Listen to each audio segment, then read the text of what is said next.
Friends, three phase motor में delta connection किस तरह से किया जाता है। यदि आप कनेक्शन मोटर टर्मिनल पर कर रहे हैं तो उस कंडीशन में किस तरह से आपको कनेक्शन करना होगा। कनेक्शन करने के बाद आप मल्टीमीटर के ज़रिए किस तरह से चेक कर सकते हैं आपका जो कनेक्शन है वो प्रॉपर है या नहीं। और यदि आपके पास मोटर टर्मिनल नहीं है, 6 वायर्स निकले हुए हैं, तो उस कंडीशन में आपको कनेक्शन किस तरह से करना होगा। हर एक कॉन्सेप्ट को आज के वीडियो में हम समझ लेते हैं। चलिए वीडियो स्टार्ट करते हैं। देखिए, हमारे पास यहाँ पर एक थ्री फेज मोटर है जिसमें हमने ऑलरेडी डेल्टा कनेक्शन कर रखा है। सबसे पहले सभी कनेक्टर्स को हम अभी रिमूव कर लेते हैं क्योंकि हमारे पास यह एक थ्री फेज मोटर है। तो सबसे पहले हम मल्टीमीटर के ज़रिए मोटर में 3 वाइंडिंग का आइडेंटिफिकेशन कर लेते हैं। मल्टीमीटर को हमने ओहम रेंज पर लगाया है। देखिए, हमारे पास टोटल 6 वायर्स है। अभी हमें बारी बारी से कंटिन्यूटी लेकर वाइंडिंग का आइडेंटिफिकेशन करना है। चूँकि हमारे पास 3 वाइंडिंग है, मल्टीमीटर को एक बार फिर से कंटिन्यूटी रेंज पर हमने लगाया है। बारी बारी से देखिए, जो मल्टीमीटर की प्रोब है इसे हमें सभी टर्मिनल्स पर चेक करना है। फर्स्ट पर हमने फिक्स कर रखा है, इसकी कंटिन्यूटी यहाँ पर मिल रही है। दैट मीन्स यह और यह एक वाइंडिंग है। ठीक है, एक वाइंडिंग का आइडेंटिफाई हो चुका है। सेकंड वाइंडिंग पे भी हमने मल्टीमीटर की एक प्रोब को लगाया है और इसकी कंटिन्यूटी यहाँ पर मिल रही है। देखिए, ये हमारे पास 2 वाइंडिंग हो चुकी है, यह और यह एक वाइंडिंग है। थर्ड वाइंडिंग का आइडेंटिफिकेशन कर लेते हैं। देखिए, इसकी कंटिन्यूटी यहाँ पर मिल रही है।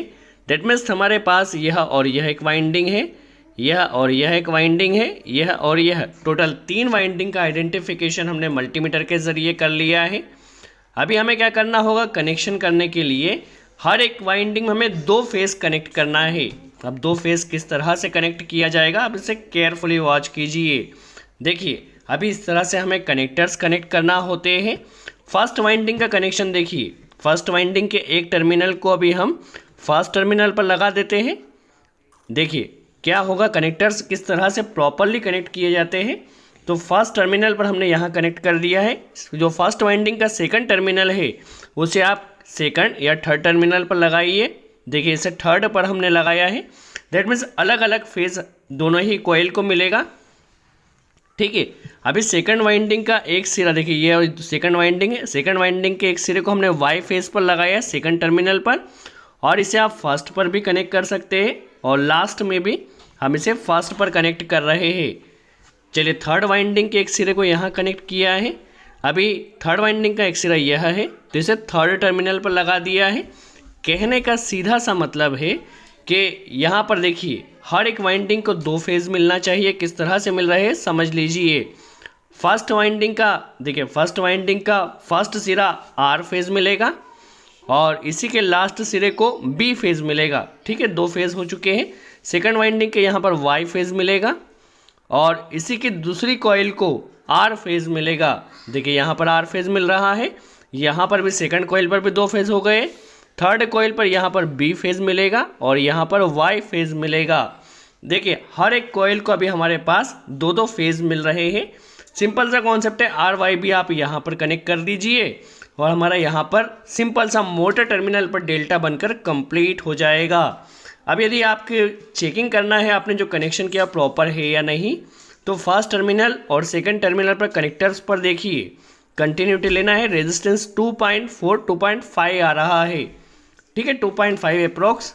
यहाँ पर भी 2.5 आना चाहिए, यहाँ पर भी 2.5 आना चाहिए। यदि आपने डेल्टा सही से बनाया होगा तो सभी जगह आपका रेजिस्टेंस एकदम बराबर आना चाहिए। यदि रेजिस्टेंस बराबर नहीं आता है, दैट मीन्स आपका जो डेल्टा बना है वो प्रॉपर नहीं बना है। तो रेजिस्टेंस बराबर आना चाहिए। अब यदि आपके पास 6 वायर्स दिए गए हैं तो उस कंडीशन में किस तरह से कनेक्शन होगा। देखिए, ये हमारे पास फर्स्ट वाइंडिंग है। चूँकि हर एक वाइंडिंग को हमें 2 फेज देना है, तो देखिए फर्स्ट को हमने यहाँ पर आर फेज कनेक्ट कर देंगे। इसके साथ आप इससे भी कनेक्ट कर सकते हैं और यहाँ पर भी कनेक्ट कर सकते हैं क्योंकि सेकेंडरी वाइंडिंग का सेकंड सिरा है। तो देखिए, यहाँ पर हमने फर्स्ट वाइंडिंग और सेकंड वाइंडिंग का एक सिरा लगाया है। देखिए, यहाँ पर आर फेज फर्स्ट वाइंडिंग में भी जाएगा, सेकंड वाइंडिंग में भी जाएगा। यहाँ पर देखिए, ये वाई फेज है, वाई फेज सेकंड वाइंडिंग में भी जाएगा और थर्ड वाइंडिंग का एक सिरा यहाँ पर लगाया है। दैट मीन्स वाई फेज हमारा सेकंड वाइंडिंग में भी जाएगा और थर्ड वाइंडिंग में भी जाएगा। ठीक है, अभी यहाँ पर देखिए, जो हमारी थर्ड वाइंडिंग है, थर्ड वाइंडिंग और फर्स्ट वाइंडिंग यहाँ पर एक एक सिरा लग जाएगा। देखिए यहाँ पर थर्ड वाइंडिंग और फर्स्ट वाइंडिंग में क्या जाएगा, बी फेज जाएगा। दोनों वायर को इस तरह से हमें कनेक्ट कर देना है और बी फेज लगा देना है। तो इस तरह से आपकी हर एक वाइंडिंग में दो दो फेज चले जाएंगे। यहाँ पर आर फेज कनेक्ट करना है, यहाँ पर वाई फेज कनेक्ट करना है और यहाँ पर आपको बी फेज कनेक्ट कर देना है। तो इस तरह से आपकी हर एक वाइंडिंग में दो दो फेज चले जाएंगे। आप देखिए कंटिन्यूटी के ज़रिए इसकी भी चेकिंग कर सकते हैं यदि आपका डेल्टा प्रॉपर बना है या नहीं। तो देखिए यहाँ पर कंटिन्यूटी जब हम लेंगे तो 2.4 या 2.3 देखिए यहाँ पर आ रहा है।